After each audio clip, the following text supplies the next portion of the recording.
믿음의 조상이라고 이야기합니다. 아브라함이 하나님의 부름을 받은 나이가 75세였다. 성경은 그렇게 이야기하고 있습니다. 아브라함이 하나님의 부름을 받았을 때 그는 갈 바를 알지 못했고 그리고 고향을 떠났다. 이렇게 성경은 이야기합니다.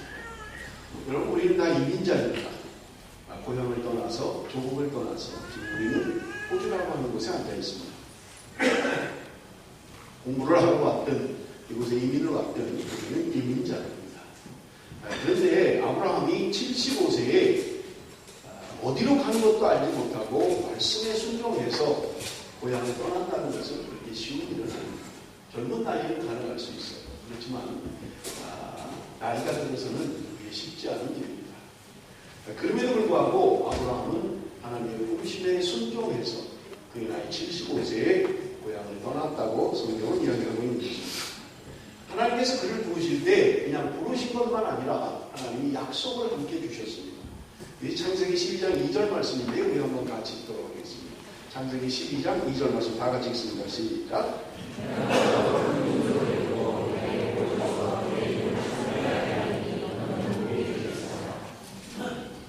하나님께서 아브라함을 부르시면서 그에게 약속하신 것이 있습니다. 내가 너로 큰 민족을 이루어줄 것이다. 이렇게 하나님께서 약속하셨던 것입니다. 여러분, 그런데 이 약속은 불행하게도 하나님이 주신 약속 바로 다음에 응답되지는 않았어요. 우리가 이미 아는 것처럼 이 기도가 응답된 것은, 이 하나님의 약속이 응답된 것은 25년이 지나서야 이 하나님의 약속이 응답되는 것을 우리는 알고 있는 것입니다. 철야 때에도 제가 말씀을 드렸습니다만 이스라엘 사람들, 유대인들에게는 그들이 가지고 있는 특별한 생각들이 있습니다. 그것은 뭐냐면 하나님이 우리 민족만 선택했다라고 하는 선민의식을 가지고 있다는 겁니다. 다른 민족은 다 선택하지 않고 하나님이 이스라엘 민족을 선택했다라고 하는 그들은 선민의식을 가지고 있었습니다. 그래서 선택받지 못한 다른 사람들은 이방인이다 생각하는 거예요.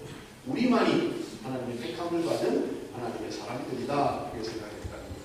저녁 때 말씀드린 것으로 또 하나 그들이 가지고 있는 생각은 뭐냐면 율법이라는 것을 특별하게 생각을 했습니다. 하나님이 우리에게 특별히 약속하신 말씀, 여러분 모세를 통해서 시내산으로부터 받은 그 율법 10계명 볼판에 기록되어져 있는 그 계명을 그들은 아주 소중하게 생각했던 것입니다.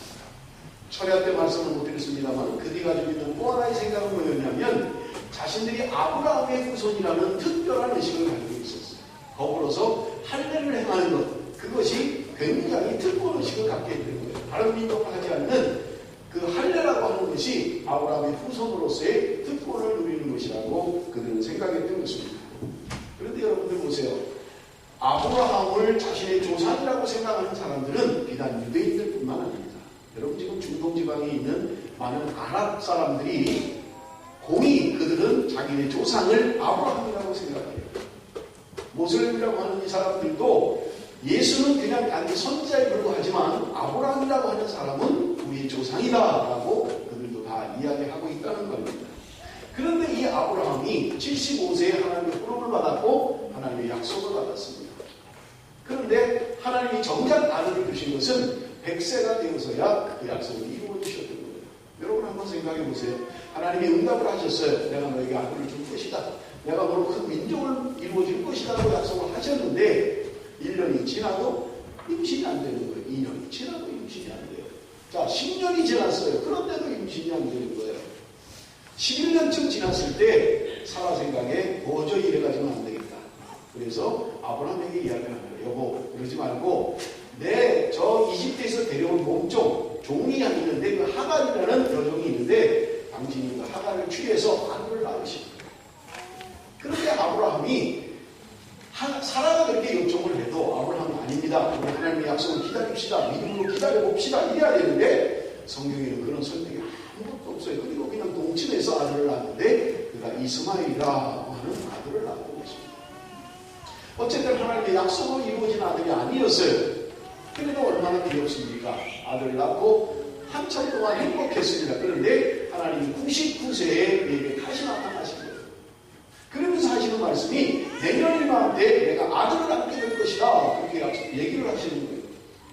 그런데 이 말을 들은 사라가 성경에 보니까 무섭다. 이렇게 되어 있습니다. 그건 무슨 웃음일까요? 여러분, 당시에 사라는 이미 여인으로서 임신을 할 수 있는 가능성을 상실해버렸어요.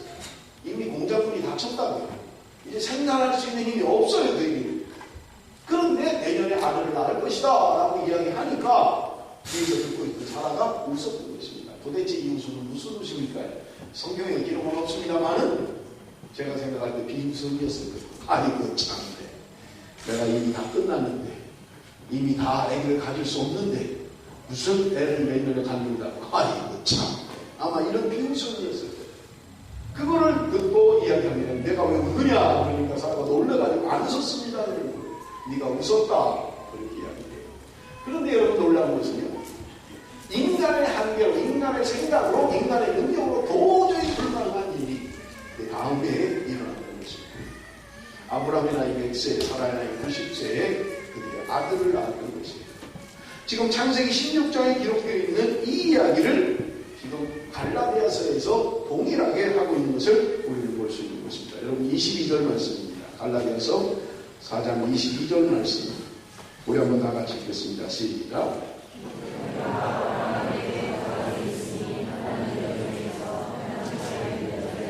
아브라함에게 두 아들이 있었다 이렇게 이야기합니다. 그런데 한 아들은 여종에게서 난, 하갈에게서 난 이스마엘이라고 하는 아들이라.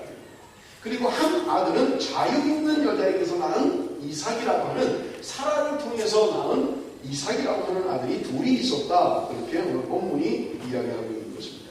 그런데 여러분, 다음 절에 보면 그들의 출생에 대하여 다른 이야기를 하고 있습니다. 23절입니다. 여종에게서는 육체를 따라 낳고 자유 있는 여자에게서는 약속으로 말미암았느니라. 성경이 이렇게 이야기하고 있는 거예요.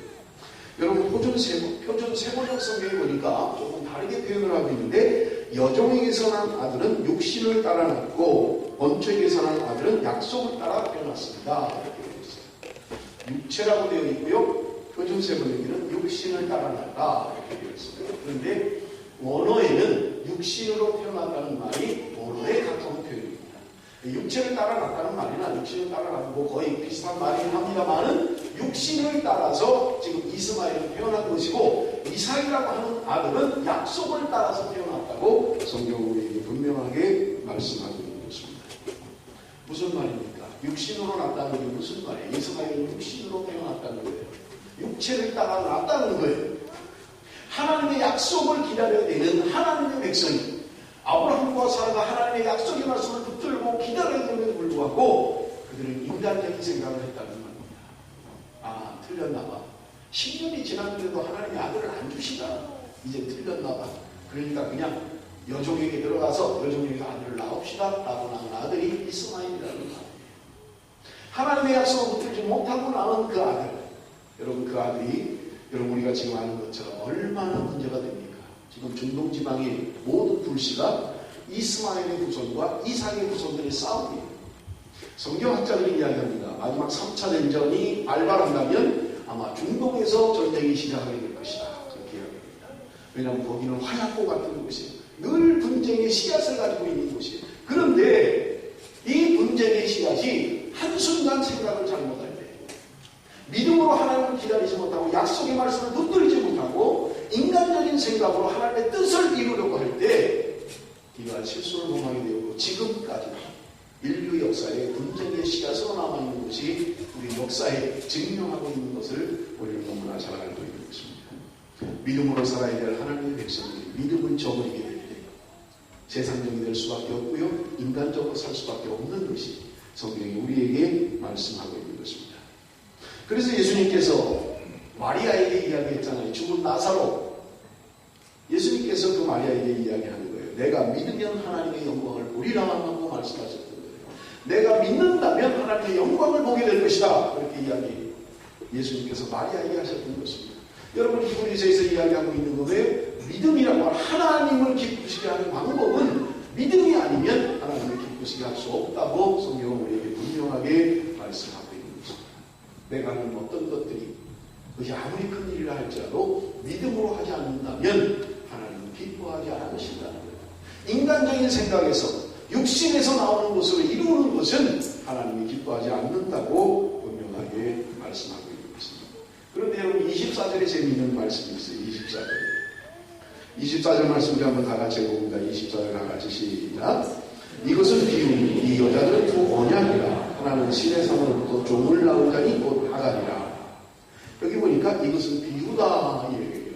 비유라는 게 뭘 비유라고 이야기해요? 이 여자들, 두 여자, 오늘 본문에 등장하는 두 여자들은 비유라는 말이에요. 그런데 이 여자들은 뭘 비유하고 있냐? 두 언약을 비유하고 있다는 말입니다. 여기 본문에 등장하는 여자들이 누구입니까? 종으로 끌려왔던 하갈이라고 하는 이스마엘을 낳은 하갈을 이야기합니다. 그리고 또 다른 한 여자는 아브라함의 아내인, 아브라함의 본처인 사라를 이야기하고 있는 것입니다. 이 두 여자, 하갈이라고 하는 여자와 사라라고 하는 이 두 여자가 언약이라고 비유로 이야기하고 있다는 말이에요. 그런데 무슨 언약입니까? 이 두 여자가 도대체 무슨 언약을 예표하고 있는 거예요? 여러분, 하갈이라고 하는 여자는 여기 오늘 본문에 보니까 신의 산으로부터 종을 낳았다 이렇게 이야기하고 있어요. 신의 산에서 모세가 율법을 받았어요. 십계명을 받았어요. 지금 하갈이라고 하는 여자는 율법의 상징으로 하나님께서 이스라엘 백성과 처음 맺었던 그 첫 언약, 십계명을 통해서 하나님과 맺었던 첫 언약을 이야기하고 있는 것입니다. 그런데 사라라고 하는 이 여자는 두 언약이라고 하는 두 번째 언약, 그것은요 예레미야서를 통해서 이야기하고 있는 새 언약인 것입니다. 여러분 거기 보면 뭐라고 되어 있어요? 전에는 돌판에 써서 계약을 맺었지만 지금은 내가 너희들의 생각 속에 너희들의 마음에 새롭게 새 언약을 맺겠다고 말씀하고 있는 것입니다. 하나님의 말씀은 돌판에 기록해서 첫 언약을 맺었다면 두 번째 언약, 너희들의 생각과 너희들의 마음의 말씀을 새겨서 새롭게 언약을 맺겠다고 말씀하고 있는 것을 우리는 볼 수 있습니다. 여러분 갈라디아서를 통해서 극명하게 대조하고 있는 것들이 있습니다. 그것은 오늘 본문에 나오는 이삭과 이스마엘이라고 하는 두 사람을 극명하게 대조합니다. 하갈과 사라라고 하는 여자를 극명하게 대조로 이야기하고 있습니다. 그런가 하면 여러분 여기 종과 자유하는 자, 옛 언약과 새 언약, 예루살렘과 새 예루살렘에 대한 여러분 갈라디아서에 극명하게 대조되는 두 사람을 이야기하고 있는 것을 우리는 볼 수 있습니다. 그래서 제가 설교 제목을 이삭과 이스마엘이다 그렇게 설교 제목을 잡았어요. 여러분 보십시오. 율법이라고 하는 것은 종의 아들 하갈을 통해서 나온 이스마엘, 그것은 율법의 상징이라고 이야기합니다. 그리고 사라를 통해서 나온 이삭은 자유롭게 나온 은혜의 언약이라고 성경은 상징적으로 말씀하고 있는 것입니다. 그래서 22절에 우리가 읽었습니다마는 기록된 아브라함이 두 아들이 있으니 하나님 계집 종에서 하나는 자유하는 여자에게서 낳았다 하였으나 하나님 율법으로 말미암아 낳은 아들이다, 그리고 하나님 은혜로 말미암아 낳은 아들이라고 말씀하고 있는 것을 우리는 볼 수 있습니다. 여러분 율법에는 두 가지 중요한 기능이 있어요. 그것은 뭐냐면 첫째는 로마서 3장 20절입니다. 그러므로 율법의 행위로 그의 앞에 의롭다 하심을 얻을 육체가 없나니 율법으로는 죄를 깨달음이니라. 율법이라고 하는 것은 죄를 깨닫게 하기 위해서 우리에게 주신 것이라고 성경은 우리에게 분명하게 말씀하고 있는 것입니다. 두 번째는요, 로마서 7장 7절에서 9절 말씀입니다. 그런즉 우리가 무슨 말을 하리요? 율법이 죄냐? 그럴 수 없느니라. 율법으로 말미암지 않고는 내가 죄를 알지 못하였으니 곧 율법이 탐내지 말라 하지 아니하였더라면 내가 탐심을 알지 못하였으리라. 그러나 죄가 기회를 타서 계명으로 말미암아 내 속에서 온갖 탐심을 이뤘나니 이는 율법이 없으면 죄가 죽은 것입니다. 전에 율법을 깨닫지 못할 때에는 내가 살았더니 계명의 이름에 죄는 살아나고 나는 죽었도다. 생명에 이르게 할 그 계명이 내게 대하여 도리어 사망에 이르게 하는 것이 되었도다. 여러분 좀 어렵죠? 무슨 말이죠? 여러분 율법이라고 하는 것은, 법이라고 하는 것은요 우리의 죄를 깨닫게 하는 기능이 있다는 거예요. 그런데 이 율법으로 말미암아서 율법을 우리에게 주심으로 말미암아 우리를 다 사망에 이르게 되었다고 성경은 말씀하고 있는 것입니다. 왜냐하면요 율법으로 구원을 얻을 수 있는 사람이 아무도 없기 때문에 그렇습니다. 율법을 주신 이후에 1500년 동안 단 한 사람도 율법으로 말미암아 구원을 얻은 사람이 이 땅에 존재하지 않습니다. 그렇다면 여러분 이상하다. 왜 그런 율법을 주셨습니까? 그 율법으로 말미암아 아무도 구원 얻지 못하게 할 그 율법을 왜 주셨는가 하는 것입니다. 그래서 우리가 이미 살펴본 대로 깨닫게 하기 위해서 그런 거예요. 우리가 죄의 문제에 대해서 자유롭지 않은 것을 성경이 이야기하고 있는 거예요. 율법이 우리에게 주신 것은 우리의 죄를 깨닫게 하기 위해서 주셨다는 거예요. 그래서 그 율법으로 말미암아 예수 그리스도가 오실 때 그 은혜가 아니고는 구원을 받을 수 없는 사람인 것을 알게 하기 위해서 하나님이 우리에게 율법을 주셨다고 성경은 그렇게 이야기하고 있는 것입니다. 여러분, 법이라고 하는 것은요, 법이 존재해야만 벌을 줄 수가 있는 거예요. 그렇잖아요. 여러분, 우리가 요즘은 지적 소유권이다 이렇게 해서 남의 것을 도용한다든지 함부로 카피를 하면 처벌을 받게 되어 있습니다만은 그 법이 생긴 지는 얼마 되지 않았어요. 그 전에는요, 그건 법이 없는 거예요. 죄라고 남의 것을 카피하는 것, 그것은 죄라고 법이 정하지 않고 있는 거예요. 그러면 여러분 보세요. 법이 없으면 그걸 죄로 여기지 않아요. 아무도. 그런데 법이 생김으로 말미암아 내가 그걸 죄로 여기게 된다는 거예요. 그래서 우리가 성경의 율법을 우리에게 주신 이유는 그 율법을 통해서 우리가 깨닫게 하기 위해서 율법을 주셨다고 성경은 우리에게 분명하게 말씀하고 있는 것입니다. 여러분, 예를 들면 이렇습니다. 어떤 운전사가 운전을 하다가 사람을 치었어요. 그러기에 사람이 죽었습니다. 여러분, 그러면 그 운전한 사람은 반드시 처벌을 받아야만 합니다. 왜냐하면 자기의 잘못으로 말미암아 사람을 치어서 죽게 했기 때문에 그렇습니다. 그런데요, 운전을 한 사람이 그 아이를 치어서 죽게 함과 동시에 이 사람이 핸들을 들다가 가로수를 받아가지고 본인도 죽은 거예요. 자, 그러면 벌을 누구한테 주겠습니까? 운전사가 죽었어요. 사람을 치고 사람을 죽이고 자기도 죽은 거예요. 그러면 여러분, 그거를 누구에게 줘야만 마땅합니까? 그거는 아무에게도 줄 수가 없어요. 왜냐하면 그 원인자가 죽었기 때문에 그렇습니다. 오늘 성경이 우리에게 이야기하는 것은 율법에 대하여 우리가 이미 죽었다는 거예요. 그것이 성경이 우리에게 말씀하고 있는 것입니다. 갈라디아서 2장 20절에 말씀하는 것처럼 내가 그리스도와 함께 이미 십자가에 못 박혔다고 이야기합니다. 이것은 현재형이 아니에요. 이미 과거형으로 예수님이 2000년 전에 십자가에 달려 돌아가실 때 우리도 십자가에 이미 죽었다라고 성경이 이야기하고 있는 거죠. 여러분, 우리는 다 죽은 거예요. 그래서 율법이 우리에게 죄를 줄 수가 없는 거예요. 여러분, 죽었기 때문에 그렇습니다. 원인 제공자가 죽은 거예요. 그러니까 벌을 줄 수가 없어요. 내가 율법에 대해서 이미 죽었기 때문에 예수 그리스도와 함께 십자가 이미 나는 죽었어요. 그렇기 때문에 율법은 나를 죄를 줄 수 없다라는 것이 성경이 우리에게 말씀하고 있는 것입니다. 여러분, 아주 중요한 내용입니다.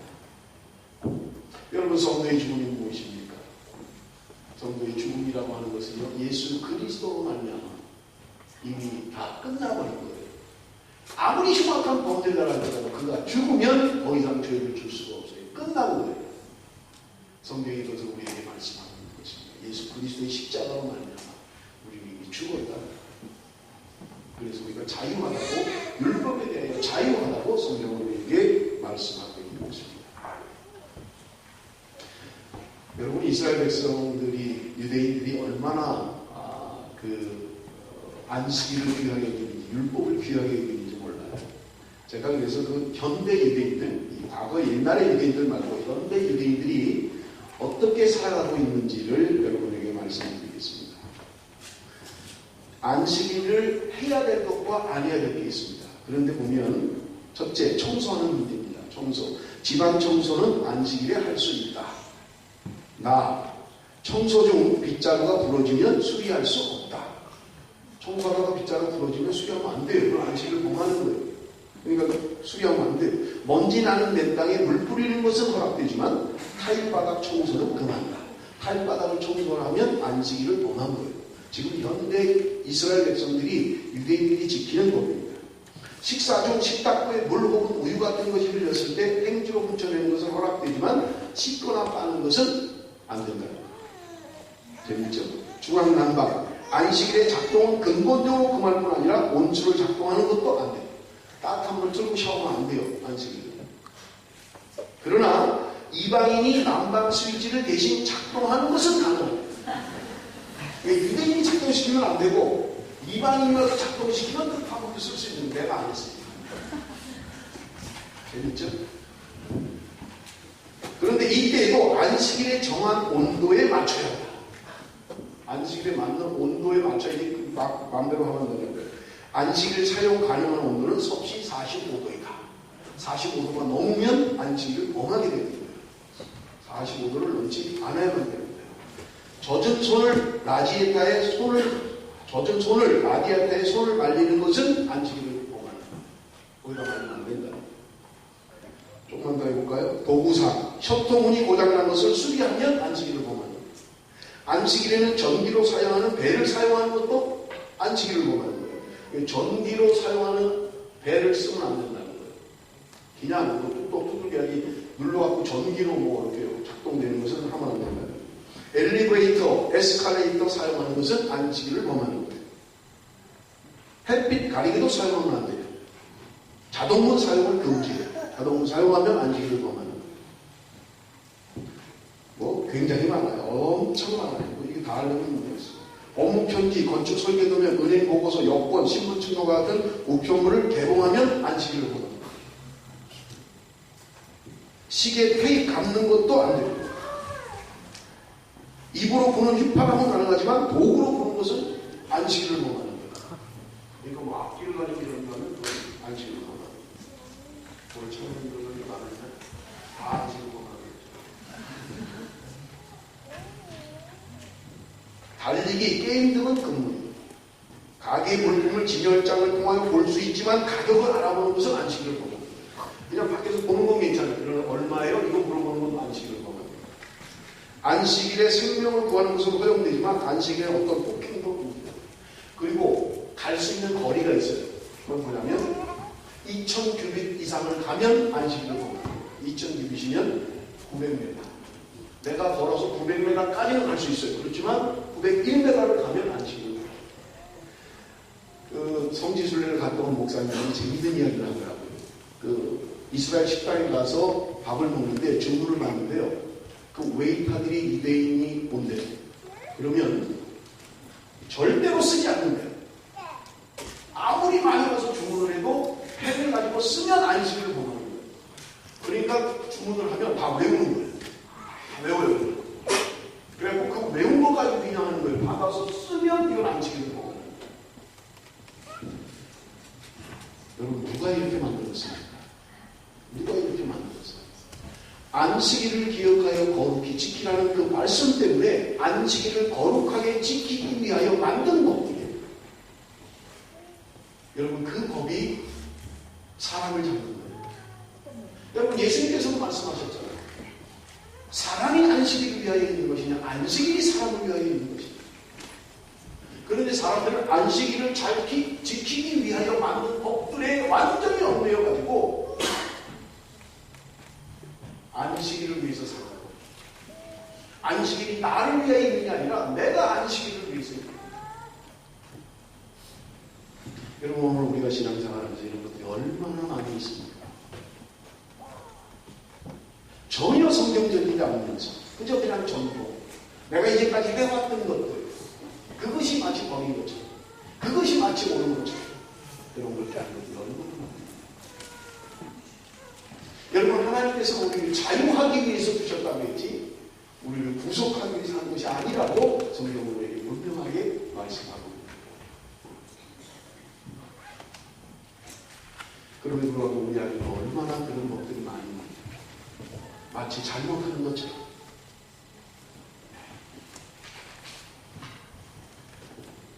여러분 하나님께서 아브라함을 통해서 이삭이라고 하는 아들을 주셨습니다. 여러분 그 아들은 약속의 자녀라고 이야기합니다. 그럼에도 불구하고 믿음을 저버리고 여러분은 아브라함과 같이 세상적으로 얼마든지 살 수 있다라고 합니다. 예수님께서 광야에서 5,000명을 말씀을 전하셨어요. 물론 뭐 그 숫자는 더 많겠습니다만은 그런데 해가지고 먹을 것이 없는 거예요. 말씀을 전하다 보니까 밥대를 놓쳐버린 거예요. 예수님께서 제자들에게 말씀하십니다. 너희들이 저들에게 먹을 것을 주어라. 그런데 사람들은 제자들을 이야기합니다. 예수님 여기 가게도 없고 식당도 없고 또 식당이 있다 한들 저 사람들은 200데나리온 돈이 필요한데 도대체 돈을 어디서 구합니까? 못합니다. 우리는 할 수가 없습니다. 예수님. 여러분 한번 생각을 해보세요. 예수님께서 너희들이 저들에게 먹을 것을 주라고 말씀하실 때 예수님이 뭔가 생각이 있고 계획이 있으니까 요구할 거 아니에요. 불가능한 것을 너희가 하라고 하시지 않을 거 아니에요. 그런데 그들은 예수님의 말씀 앞에 자기 스스로 제안해버린 거예요. 자기의 생각으로 제안해버린 거예요. 아니 지금 갑자기 5,000명 어디서 음식을 구합니까? 여기 식당에 있는 것들이 많이 한대요. 여기 지금. 어디 가서 음식을 구한단 말이에요. 더군다나 돈이 뭐 200데나를 지금 달러로 하면 한 2만 불 정도 돼요. 2만 불이랑 돈이 필요한데 돈이 어디 있습니까? 그 이야기. 그런데 여러분, 하나님의 기적은요, 예수님께서 어린아이가 가져온 물고기 2마리, 그 멸치 2개, 그 빵 조그만 거 5개, 그걸 통해서 예수님께서 5,000명을 먹고도 남는 역사를 이루어내셨잖아요. 여러분, 이 이야기는 전설에 따라 성적이 아니잖아요. 성경에 기록되어 있는 우리는 도저히 불만하는 것이 그냥 이야기 속에나 있는 그런 전설의 이야기가 아니라는 얘기예요. 오늘 저와 여러분의 삶 가운데도 이러한 주님의 놀라운 기적은 일어나요. 우리가 믿으면 하나님의 영광을 보리라고 하는 주님의 약속의 말씀, 우리의 분명히 전해지고 있다. 내가 믿음으로 행하면 하나님이 역사하실 거예요. 비록 어린아이가 먹는 그 점심 한 끼밖에 안 되는 그걸 가지고도 하나님의 5,000명을 먹이는 놀라운 기적을 행하시겠다고 약속하고 있는 것입니다. 그런데 여러분, 우리는 이스마엘이 너무 큰 거예요. 우리 안에 이스마엘이 너무 큰 거예요. 내 안에 이제까지 살아온 옛사람이 너무 내 안에 큰 거예요. 믿음으로 만나지 못하는 거예요. 약속을 붙들어야 되는데 약속을 붙들지 못하는 거예요.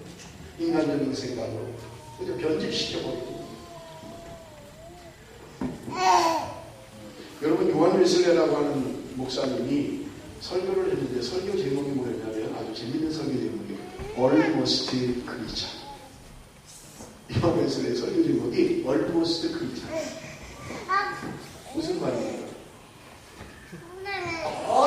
거의 크리스천에 가까워요. 그 제목이 Almost Creature. 그러나 크리스천이 아니라는 거예요.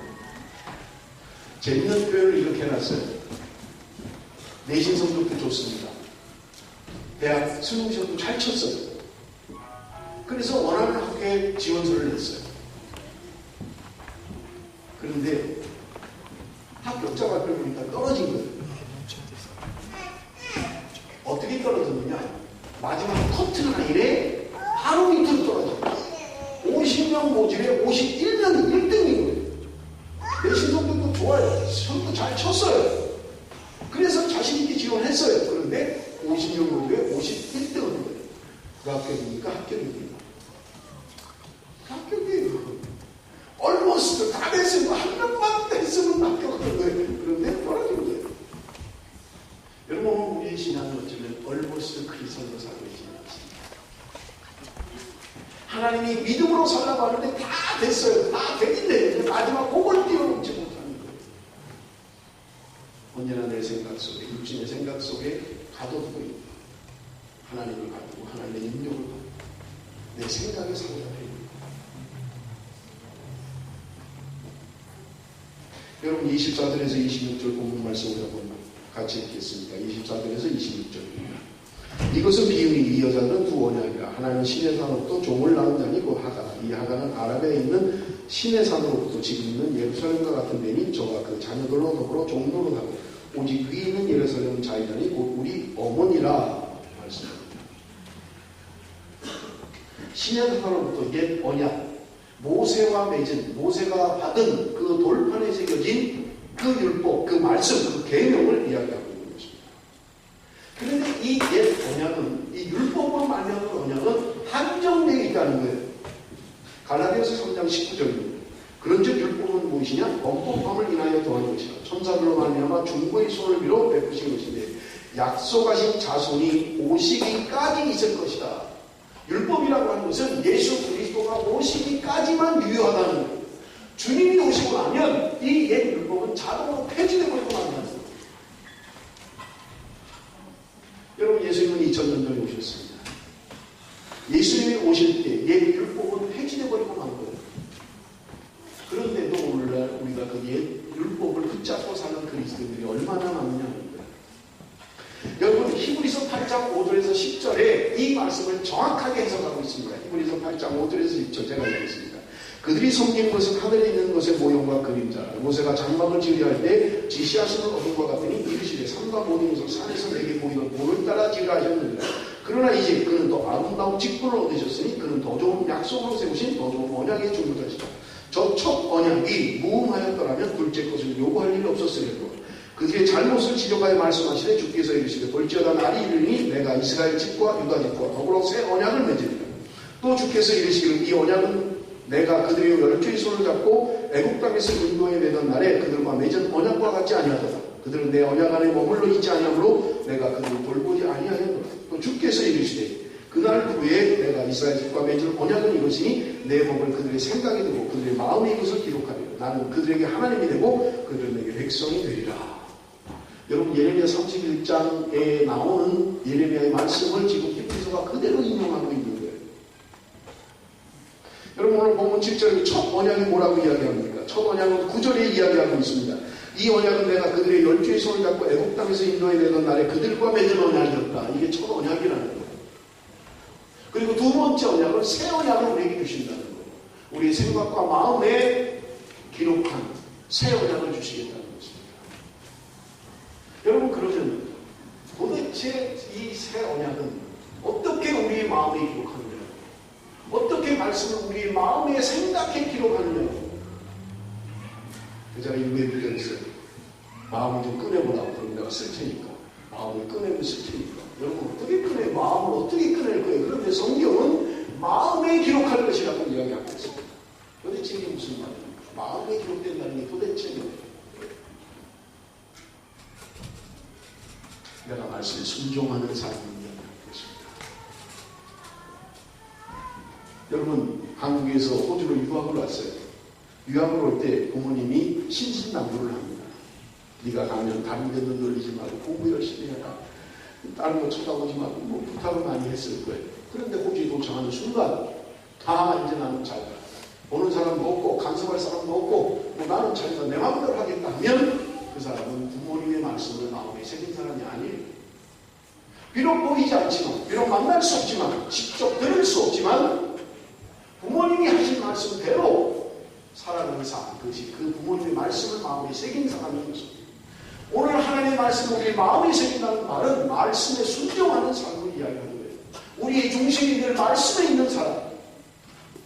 그래서 내 생각대로 살지 않고 내 기분대로 살지 않고 내 경험대로 사는 것이 아니라 하나님의 말씀대로 사는 사람이 말씀이 마음에 기록되어져 있는 사람인 것입니다.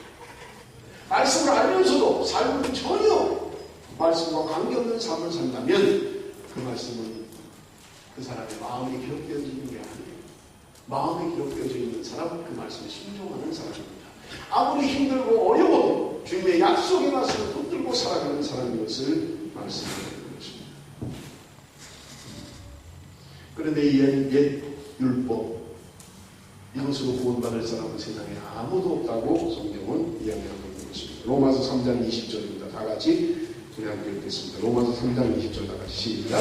그러므로 율법의 행위로 우리 앞에 의롭다 하심을 얻을 증언하니 율법으로는 죄를 깨달음이니라. 아까도 말씀을 드렸습니다마는 왜 그러면 율법을 주신 걸까? 왜 율법을 주신 걸까? 율법으로 말미암아 구원 얻을 사람이 없는데 왜 율법을 주셨느냐 하는 것입니다. 여러분 히브리서 11장을 읽어보면 여러분들이 히브리서 8장에서 좀 11장, 12장까지 읽으면 여러분 아주 지금 갈라디아서를 아주 해석하기 좋은 말씀들이 많이 있습니다. 제가 차례 때도 말씀드린 것처럼 갈라디아서를 작은 로마서라고 이야기합니다. 종교개혁의 근본이 되었다라고 하는 책이 갈라디아서예요. 로마서와 갈라디아서입니다. 그런데 갈라디아서 로마서는 히브리서를 읽으면 연결되는 것들이 있습니다. 그건 뭐냐면 율법을 주어진 시대에도 하나님의 백성들은 믿음으로 살았다라고 이야기하는 것이 히브리서 11장의 이야기입니다. 여러분 히브리서 11장이 믿음장이라고 이야기하잖아요. 그래서 믿음으로 노아는 어떻게 하고 믿음으로 아브라함은 어떻게 하고 믿음으로 에녹은 어떻게 하고 믿음으로 했다고 이야기를 하고 율법이 주어진 시대에도 하나님의 백성들은 믿음으로 삶으로 말미암아 하나님의 은혜를 경험한 것을 분명하게 볼 수 있는 것입니다. 갈라디아서 5장 6절입니다. 우리 한번 다 같이 읽습니다. 갈라디아서 5장 6절 다 같이 시작.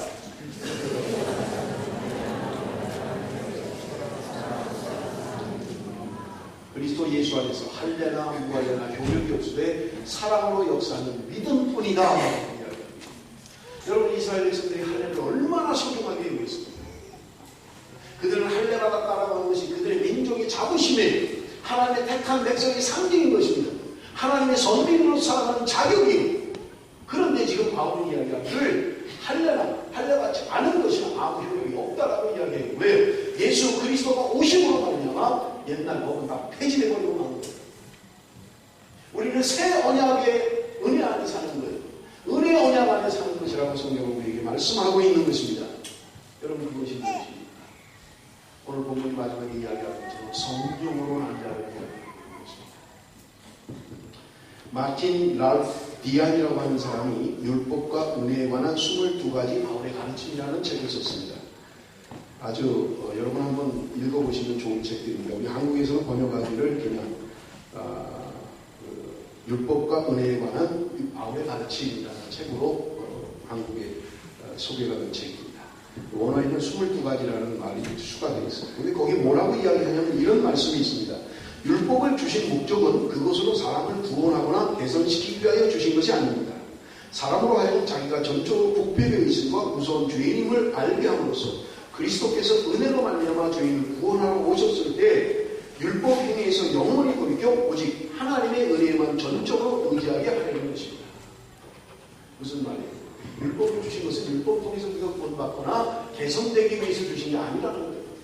율법을 주신 목적은 우리의 죄인됨을 철저하게 깨닫기 위해서 율법을 주셨다는 거예요. 그리고 예수 그리스도 그분, 약속한 그 자성이 올 때 그분으로 말미암아 은혜로 구원을 받고 은혜로 하나님의 자녀가 되는 것을 알게 하기 위해서 우리에게 율법을 주셨다고 말씀합니다. 그래서 여러분, 에베소서 이야기하는 것이 무엇입니까? 우리가 구원 얻은 것은 하나님의 은혜요 선물이다. 자랑할 것이 없다는 거예요. 누구도 자랑할 수가 없다는 거예요. 행위로 얻은 것이 아니기 때문에. 그래서 성경이 이야기하면 로마서 5장 8절에 우리가 아직 죄인 되었을 때 우리는 여전히 죄인임에도 불구하고 하나님의 사랑이 우리를 구원하였다고 이야기하고 있는 것입니다.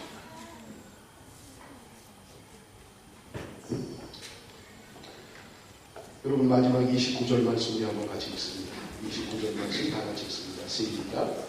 그러나 그때 육체를 따라가는 자가 성령을 따라가는 자를 핍박함과 같이 이제로 그러하도다. 무슨 말입니까? 육체를 따라가는 자가 성령을 따라가는 자를 핍박한 것 같이. 이스마엘은 이삭보다 13살 내지는 14살 먼저 태어났어요. 이스마엘이 13살, 14살 됐을 때 이삭이 태어난 거예요. 그런데 이스마엘이 볼 때 이삭이 태어남으로 말미암아서 아버지의 사랑을 다 뺏겨버린 거예요. 그러니까 이스마엘이 이삭을 자꾸 구박하는 거예요. 너만 아니었습니다. 너만 안 태어났습니다. 사랑받을 거예요. 구박하는 거예요. 그런 것 같이 뭐라고 그래요? 지금도 그러하다는 거예요. 지금. 성령을 따라가는 자를 핍박과 같이 이제도 그러하다. 바울이 이 성경을 쓸 당시에 여전히 육체를 따라가는 자, 육체를 따라가는 자가 성령을 따라가는 자를 핍박하고 있다. 그런데 그로부터 2000년이 지난 지금 육체를 따라가는 자가 성령을 따라가는 자를 핍박하고 있다. 여러분, 그렇지 않나요? 교회도 마찬가지고요. 귀가 보물도 마찬가지예요. 육신을 따라가는 자는 언제나 힘이 셉니다. 큰 성취가. 성령을 따라가는 사람들은 늘 힘이 없는 것 같습니다. 말이 안 먹혀요. 아이고, 뭐 혼자 유별나게 믿으려고 그래. 아이, 좀 적당히 믿어. 그냥 늘 무시합니다. 하나님의 말씀을 아브라함이 살아가 하나님의 말씀을 우습게 여겼기 때문에 하나님의 약속의 말씀을 붙들지 못하고 우습게 여겼던 것입니다. 오늘날도 동일하게 하나님의 말씀대로 살지 않는 거예요. 말씀은 말씀이고 내 삶은 삶이고 하나님의 말씀은 말씀이고 내가 사업하는 건 내 방식으로 해야 되고 세상 법도를 따라서 해야 되고 세상 규칙대로 해야 되고 여러분 이것이 육신에 속한 생각이라는 거예요. 오늘 우리에게 하나님이 요구하는 것은 뭐냐? 하나님 말씀대로 하기를 원하시는 것입니다. 성령을 따라 살기를 원하는 거예요. 육신을 따라 하는 것을 원치 않는 거예요. 여러분 그래서 갈라디아서 5장 17절에 뭐라고 이야기합니까? 육체의 소욕은 성령을 거스리고 성령의 소욕은 육체를 거스리나니 이 둘이 서로 대적함으로 너희 원하는 것을 하지 못하게 하려 합니다. 우리 안에 이런 싸움이 있다는 거예요. 육체의 소욕과 성령의 소욕이 우리 안에 같이 있다는 거예요. 그래서 내가 뭔가 좀 경건하게 살아보려고 하면 내 안에 있는 또 다른 육체의 소욕이 못하게 만드는 거예요. 성령을 따라다니지 못하게 하는 거예요. 여러분, 이것이 일단 내 안의 문제만이 아니라 오늘 우리 가정도 마찬가지고요. 우리 교회도 마찬가지고요. 마지막 30절입니다. 그러나 성경이 무엇을 말하는가? 계집종과 그의 아들을 내어 쫓으라. 계집종의 아들이 자녀하는 여자의 아들로 더불어 유업을 얻지 못하리라 하였느니라. 계집종과 그 아들을 내어 쫓으라. 한 집안에 살 수가 없다는 거예요. 무슨 말입니까? 이스마엘과 이삭은 같이 살 수가 없어요. 내쫓아야 돼요. 그래야만 이삭이 살 수 있는 거예요. 오늘 무엇을 말씀하고 있습니까? 우리 안에 육신적인 생각들 내가 쫓아야 된다는 거예요. 내 안에 육신적인 생각을 쫓지 못하면 우리는 성령을 따라 살 수가 없어요. 그래서 바울의 고백이 뭐예요? 날마다 죽는다라고 바울이 고백했잖아요. 뭐가 날마다 죽습니까? 내가 날마다 육신의 생각을 죽인다는 거예요. 그렇지 않으면 나는 성령을 따라 살 수 없기 때문에 그렇습니다. 그런데 날마다 내가 쫓지 않고 내가 스스로 따라가며 살고 내가 육신을 따라서 세상을 따라가서 산다면 여러분, 우리는 성령을 따라 살 수가 없는 거예요. 내 안에 성령이 역사하실 수가 없는 거예요. 왜냐하면 육신을 따라 살 수가 없는 거예요. 오늘 갈라디아서 5장 1절로 표기되어 있습니다만 4장은 4장에 포함되어야 되는데 5장 1절 읽고 마치겠습니다. 그리스도께서 우리로 자유케 하려고 자유를 주셨으니 그러므로 굳세게 서서 다시는 종의 멍에를 매지 말라.